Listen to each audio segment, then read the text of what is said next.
What does God's mercy mean to me? When I'm lost, God's love shows me the way.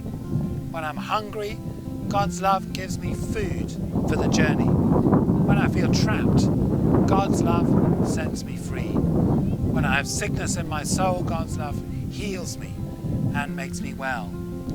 God's mercy is amazing. There's still more to come. The fourth song in Psalm 107 is the Song of the Sea.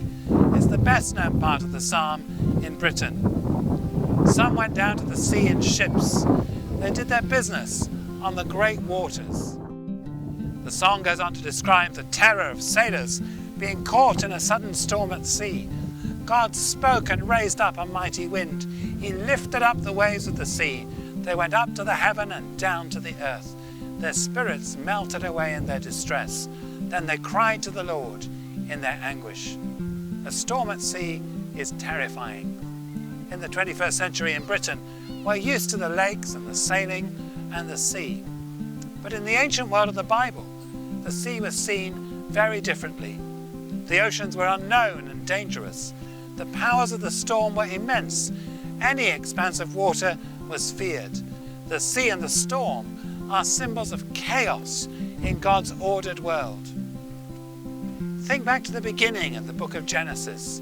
In the creation story, what's there before God brings order and beauty to the world? Only chaos. The earth is without form and void. It's an endless, unbroken expanse of stormy water. God creates by his word, dividing and setting boundaries and bringing order to this chaos.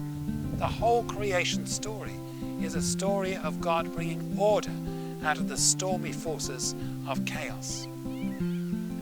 Once when the disciples set out on Lake Galilee in a boat with Jesus, there is a sudden storm. There's a mighty wind. There are strong waves. There are waves washing over the side of the boat. All of a sudden, their lives are in danger. The chaos is breaking in. In desperation, the disciples wake Jesus, who is sleeping in the boat. Jesus stands up. He rebukes the wind and the waves. He holds back the forces of chaos. He made a calm upon the storm and quieted the waves of the sea. Jesus does what God does in the psalm.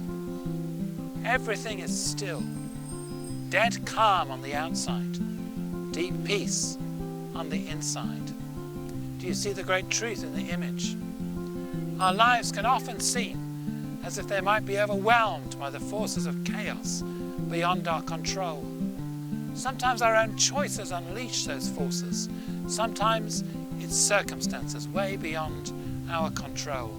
Illness or the death of someone close to us, or a decision taken in a boardroom on the other side of the world. Storms come in every life. When they come, it seems as though the wind and the waves will overwhelm this fragile boat which is our life. Our spirits melt away in distress, and any wisdom we have forsakes us.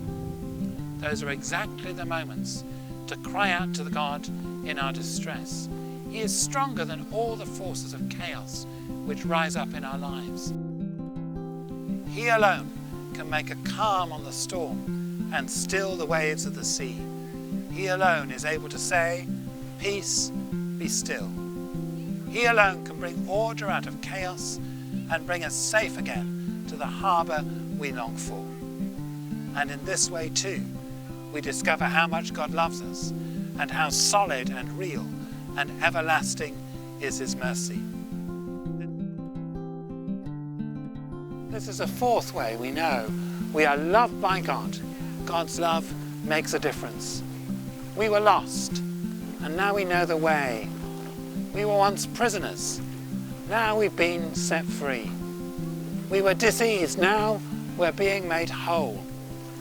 We were storm-tossed, and now we're in safe harbour. This is what it means to be saved. And look out for that. You may know this verse from the hymn, "Dear Lord and Father." In simple trust like theirs who heard, beside the Syrian sea, the gracious calling of the Lord led us like them without a word, rise up and follow thee.